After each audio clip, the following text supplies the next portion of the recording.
Bloomberg Audio Studios. Podcasts, radio, news. Under surveillance this morning, making a difference. Let me be very clear. My presidency will not be a continuation of Joe Biden's presidency. And like every new president that comes in to office, I will bring my life experiences, my professional experiences, and fresh and new ideas. I represent a new generation of leadership. I invite ideas, whether it be from the Republicans, the business sector, and others who can contribute to the decisions that I make. Here's the latest this morning. The Vice President putting some distance between herself and President Biden with Election Day less than 3 weeks away. And new polling from Fox News showing Donald Trump leading Kamala Harris by 2 points. Joining us now to discuss, a good friend of this program over the years, the Governor of Connecticut, Ned Lamont. Governor, it's good to see you, sir. I see you, John. Welcome back to the program. She's taking some risks that maybe this campaign wouldn't have taken maybe a month ago. Do you like what you see? Yeah, take those risks. Go right into the lion's den. Go right there with Bret Baier. Go back and forth. You know, Donald Trump won't even debate again, and she's having a pretty good debate. I appreciate that. Is it too late, though? Should she have done this interview 2 weeks, a month ago? I don't know. She's only been a candidate for 90 days. I think she's moving along. I mean, Donald Trump won't go on ABC without suing him, so I think she's doing okay. So do you think she's evolving as a candidate then, over the course we've seen since July? I think so. Everything has been so compressed for her and Tim, but now we're in the final stretch. So this weekend, you're hosting a fundraiser for Governor Walz, her running mate. Have you been happy with his performance as her running mate, supporting Kamala Harris? Look, I love Tim. He and I were elected at the same time. All the governors, both sides of the aisle, he's so genuine, he's so real. We like governors, by the way. You know, governors have to balance budgets and live in the real world, unlike these other guys. I think he's going to be a great vice president. So you're praising some of his work. He used to be, when he was in Congress, a blue dog Democrat, a moderate. As a governor, he's very liberal, legalizing marijuana, licenses to undocumented immigrants in his state. Do you think that, given his record as governor, he was the right choice for a general election when the Democratic Party needed to be seen as coming into the middle, especially after VP Harris's flip-flops from her primary? I don't know. Legalizing marijuana, does that make you liberal? I thought it was sort of libertarian. I think you see that happening in states across the country. You know, fighting for a woman's right to choose, that's about freedom. I don't think that's particularly liberal. Like I said, he balances budgets, so I think he's got a pretty good balance there. He's pragmatic. Well, there's a question here about how much the Harris-Walz campaign is really going to reach out to business. And Tim Walz is going to Greenwich, Connecticut, where he's going to be talking with a lot of business people. How are they responding to some of their concerns, whether it's about tax increases, whether it's about, you know, having a viable immigration policy, or frankly, when it comes to antitrust and the ability to understand whether or not Lena Khan's going to remain in the FTC? I like the fact they're reaching out to business.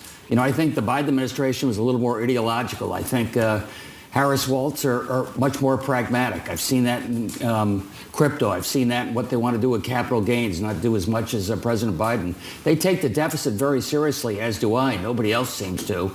But I think their outreach makes sense, and I'm proud he's coming to Greenwich to tell the story. Do you have a sense of what they're going to do with antitrust? I don't. That's not the sort of an insight I have. My instinct is, if they talk about price increases, they worry a little bit about monopoly pricing and pricing power. So probably they'll be, strict when it comes to antitrust. One thing that you've talked a lot about with us is this question around immigration, and you were talking about how there are people coming to Connecticut that made you really gut check some of the assumptions. Do you think that there is anything further that they can do, the Tim Walz and Kamala Harris campaign, to sort of change the narrative that their immigration policies led to a lot of problems? I start with the fact that this is a country built on immigration, legal immigration. That's part of our economic strength, unlike other parts of the world where people keeping out. If they had asked me last night what's the difference between you and President Biden, I would have said, Mr. Biden, give me the tools I need to shut down the border to illegal immigration. I think that's what Kamala should have said, and I think that's what she believes. Why do you think she won't say it? I think this is the problem that people have right now. I'll frame it as follows. You say she's pragmatic. You say they're both pragmatic. Other people might use a less kind phrase. They might say she's a shapeshifter.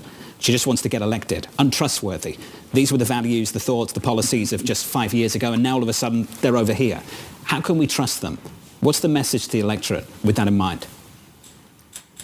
Boy, talk about a shapeshifter. Talk about no principles. We're talking about Donald Trump there.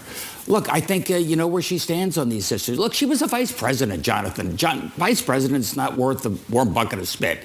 And so everybody's saying, boy, you were on board with the Biden administration. That's sort of your job as vice president. Now she's been a candidate for 90 days, and I think she's showing her stuff. But if you think the vice president's job is that important, then how is she qualified for this job if she's running on some of her time in office as vice president?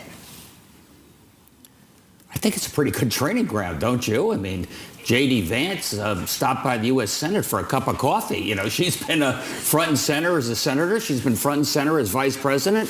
I think she's got the training, the experience she needs to be a really good president. So some states are already voting. I know Connecticut now, you can go out and vote on Monday. I saw that you said you're going to vote on Monday, get in there early. What does she need to do as really people are already out and about voting? It's not like she has time before November 5th. The time is now. The election has already started. I'm just urging, look, my friends, I'm a little worried. You know, the guys in sort of finance world that I know, maybe it wasn't so bad under the Trump administration. Maybe I'll sit this one out like Druckenmiller. No way. This is a transcendental vote we've got coming up here right now. I came into office under President Trump. The government was shut down. Remember, every time you didn't get your own way, you shut down the government. You know, then we had COVID, and he said, we don't have a stockpile. You don't have any stockpile. We had to go to China to buy our masks. It was dysfunctional there for 2.5 years. This election is that important. I can't stand people saying, oh, maybe I'll sit this one out. Let's get into some of the issues. You've got a very low unemployment rate in the state of Connecticut, something around 3.5%. Part of that is because people have been leaving the state. We all want legal immigration. In fact, the former president himself, Donald Trump, in a conversation with us actually talked about that he wants legal immigration. How are we going to achieve that as a country? It's something that I think a lot of us can agree on. That's what we want. I went through a very long process to be here. I know how difficult it is. How do we make it easy for people to come here legally to fill the job openings that you have in a state like Connecticut?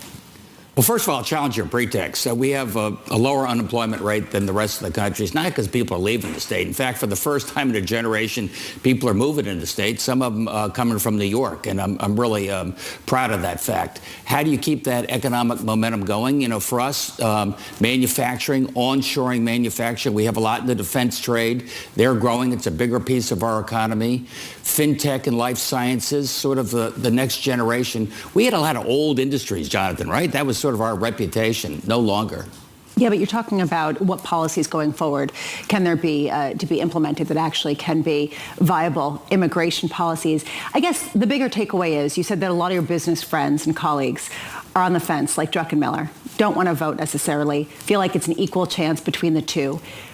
What do you think is driving them to feel that way? What do you think is the most misunderstood policy that you kind of want to underscore and want them to understand? I think for a lot of those folks, cut my taxes is kind of determinative there, despite what it means to the deficit, despite what it means to making investments. Look, you know what I like about Kamala? She's not talking about handing out money to people. She's talking about opportunity. She's saying, with daycare, I'm going to give you the opportunity to start your own business. It's an ownership economy. I think it's a different feel than we had for the last 4 years. Governor, you're always generous with your time. It's good to see you again, sir. Let's do it again soon. Thanks, Jonathan. Thank you. Governor Ned Lamont there of Connecticut.